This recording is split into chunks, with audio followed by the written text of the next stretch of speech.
Hello, Bronco fans and football fans alike. Welcome to Broncos Breakdown. January 23rd, Saturday instead of a Friday, 2021. This is Broncos Breakdown, post-season. I'm your host, Bronco Bill. Before I get into any news regarding the team, I do want to bring you a couple of things that have transpired since the last time I did my video. First and foremost, I want to mention that this back-to-back Super Bowl champion, Tony Jones, 56 years old, had passed away a couple of days ago. I remember him well in Super Bowl 32 against Green Bay.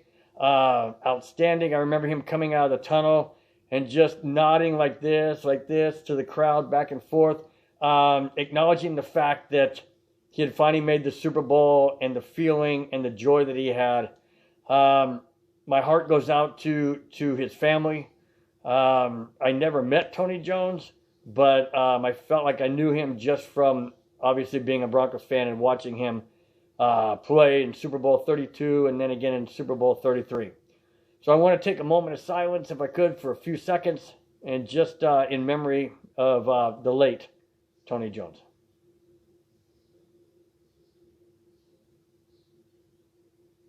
Thank you.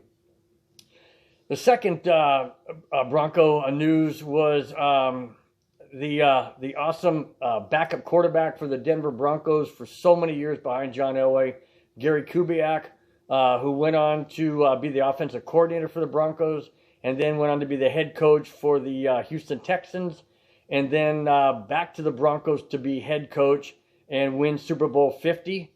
Went on to Minnesota to be their offensive coordinator, and then as a consultant or something of that capacity, has announced his retirement. I believe it was either Wednesday or Thursday that he announced it. And it was a great message from the Minnesota Vikings ownership that said that they thank him for everything that he's done in Minnesota and for all of his hard work and for everything that he has done for the organization. I thought that was a very class act. Many Bronco players, former players, chimed in. John Elway, Joe Ellis, Steve Atwater, and many others that chimed in and just said how much they absolutely respected Kubiak for his workmanship, for his being a teammate, leadership on and off the field. And I know that he's had health issues. I know that's been a big issue with him, and that's the reason why he stepped down from being the head coach of the Broncos. I wish him well. He and his family. They said he's going to be a consultant, I believe, to the Vikings or the NFL. I'm not sure which, but one of those two things, that he is still going to be involved, but just not at a very high capacity. His health just won't allow it. Gary Kubiak, Broncos going to miss you. Vikings going to miss you. The NFL is going to miss you. Happy retirement, my friend. Enjoy it. Okay, now on to Broncos news. I heard today that Matthew Stafford has been officially released, or mutual agreement to walk away from the Detroit Lions. Now, that said, the Broncos and George Payton,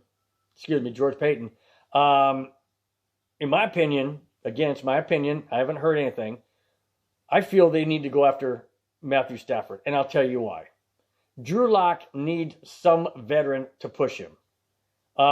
He needs somebody to light a fire under his freaking keister and figure out what the NFL is all about and how to play in the NFL, because this isn't college.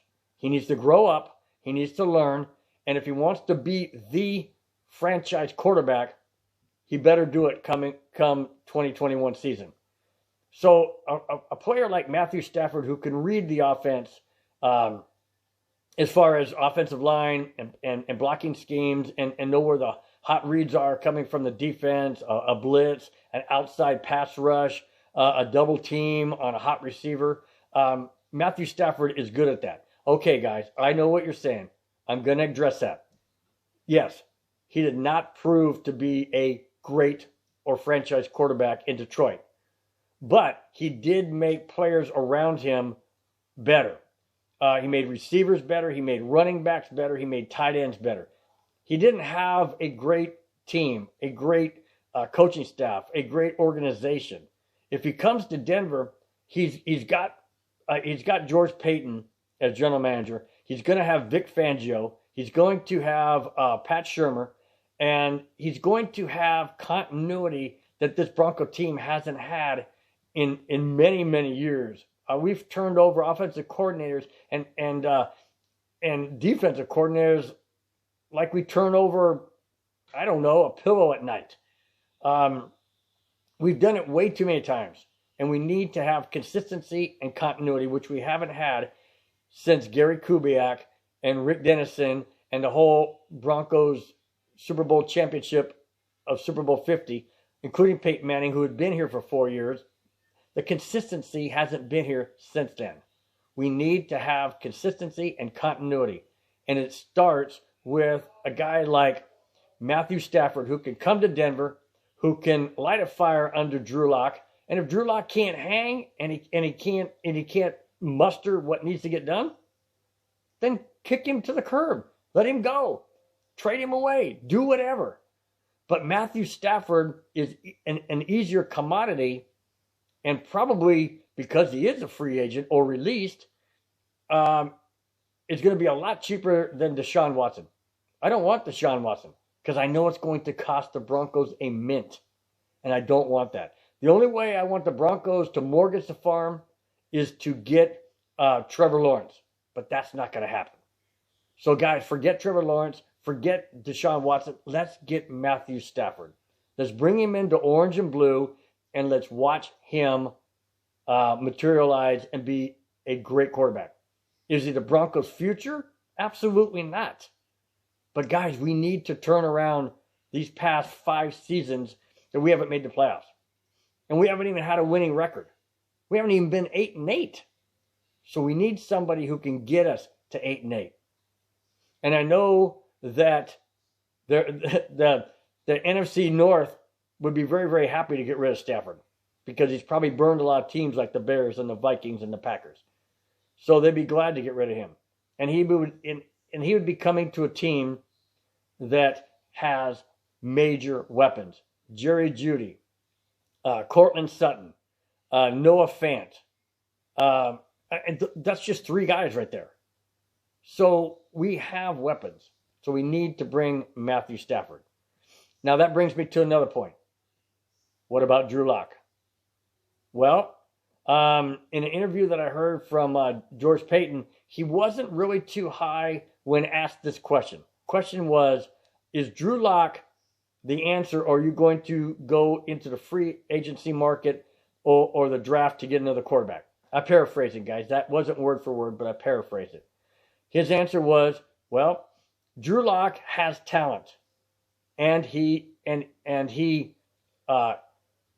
needs to work, or he is a work in progress, or he can develop.